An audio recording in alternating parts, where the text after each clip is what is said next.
Korea Utara menjadi lawan timnas Indonesia U17 di babak quarter final. Drama di grup D, sama kayak grup B cuy. Kalau timnas Indonesia usia 17 bisa menang melawan Korea Utara, saya akan merayap seperti kadal.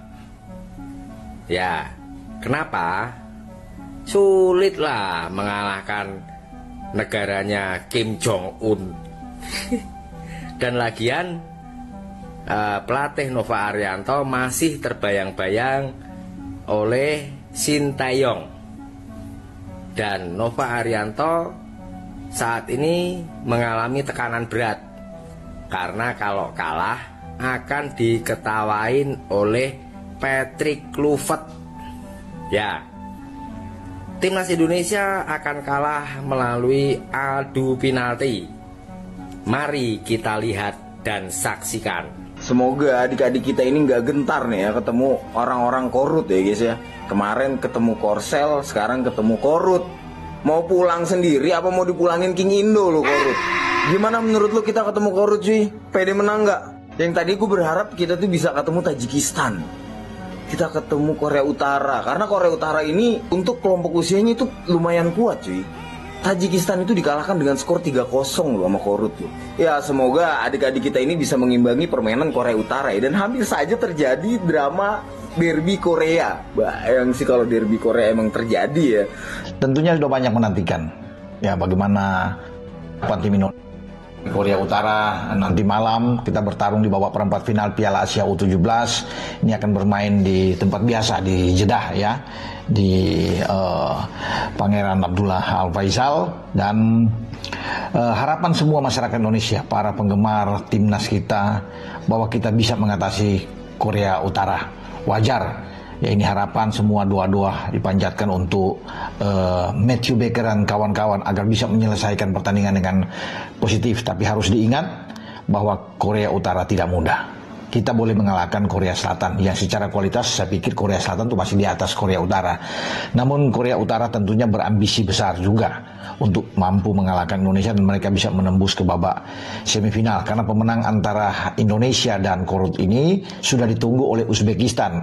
Uzbek dini hari tadi mengalahkan Uni Emirat Arab dengan 3-1. Dan mereka sekarang akan menonton duel antara calon lawan mereka, di antara Indonesia atau Korea Utara, yang akan bermain pada tanggal 18 April yang akan datang. Itu jadwal untuk babak semifinal Piala Asia U17 ya.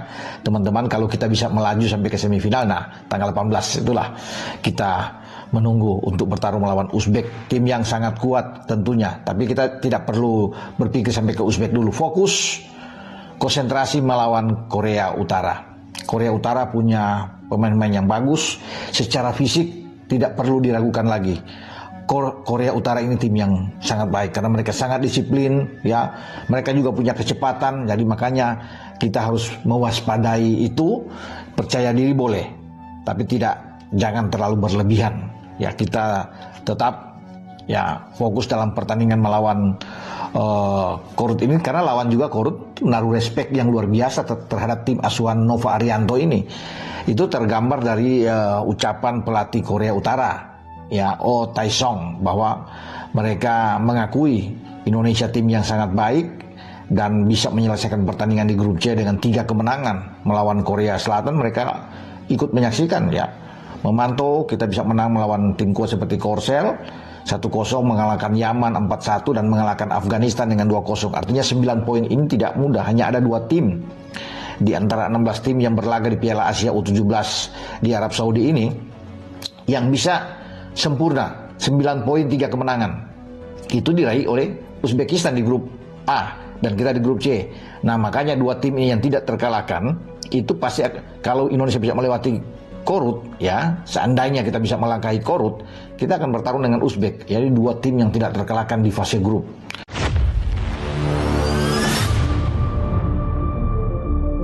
Sebuah kabar mencengangkan mengguncang jagat sepak bola Asia. Tepat jelang laga krusial timnas Indonesia melawan Korea Utara di perempat final Piala Asia U17 2025. Bukan hanya tentang rivalitas di atas lapangan, Tapi ada aroma yang jauh lebih dalam, lebih gelap, dan lebih menegangkan. Sebuah dugaan konspirasi yang mengarah langsung ke jantung pertandingan ini. Media besar asal Korea Selatan, yang dikenal luas akan keberaniannya membongkar isu-isu sensitif, baru saja menerbitkan laporan investigatif yang membuat dunia terbelalak.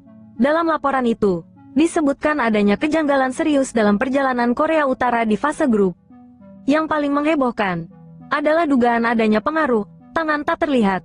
Dalam laporan tersebut, dijelaskan bahwa terdapat indikasi intervensi non-teknis yang memungkinkan Korea Utara melaju mulus ke fase gugur. Entah dari mana datangnya, tapi tekanan terhadap wasit dan ofisial pertandingan disebut terasa sangat nyata. Lalu, pertanyaannya, mengapa baru sekarang kabar ini mencuat? Jawabannya mengejutkan, karena lawan Korea Utara selanjutnya adalah timnas Indonesia. Tim Merah Putih sedang dalam performa yang luar biasa. Mereka tampil disiplin, solid, dan membawa semangat juang Garuda Muda yang tak pernah padam. Tapi kini, mereka bukan hanya harus menghadapi tim lawan yang tangguh, melainkan juga bayangan kekuatan besar di balik layar. Media Korea Selatan itu bahkan menyebutkan bahwa ada pertemuan tertutup antara sejumlah pejabat sepak bola dengan pihak-pihak misterius sebelum pertandingan terakhir fase grup Korea Utara. Tujuannya tidak dijelaskan secara rinci, tapi narasi yang dibangun jelas mengarah pada satu hal, dugaan manipulasi. Ketegangan makin memuncak. Para pecinta sepak bola Indonesia pun mulai mencium aroma tak sedap menjelang laga ini. Apakah ini hanya strategi media untuk mengganggu konsentrasi timnas? Atau memang benar ada skenario besar yang sedang dimainkan? Sejumlah analis sepak bola menilai bahwa dugaan ini bukan tanpa dasar. Mereka mencatat beberapa momen kontroversial selama fase grup yang membuat alis mereka terangkat. Keputusan wasit yang ganjil, pergantian pemain yang tampak diatur, bahkan gestur para pemain yang terlihat tidak biasa. Di tengah segala kecurigaan dan tekanan ini, timnas Indonesia memilih diam. Mereka tetap fokus. Mereka tetap satu suara, bermain untuk bangsa. Tapi publik tak bisa diam. Mereka menuntut keadilan. Mereka menuntut transparansi.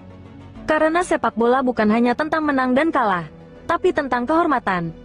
AFC pun mulai bersuara. Mereka berjanji akan memantau laga ini secara langsung dan ketat.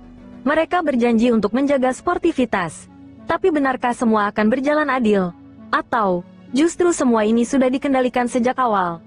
Satu hal yang pasti, laga ini bukan sekadar perempat final. Ini adalah ujian mental, ujian keberanian, dan mungkin, ujian bagi integritas sepak bola Asia. Dan pertanyaannya sekarang adalah, apakah Garuda Muda sanggup terbang lebih tinggi?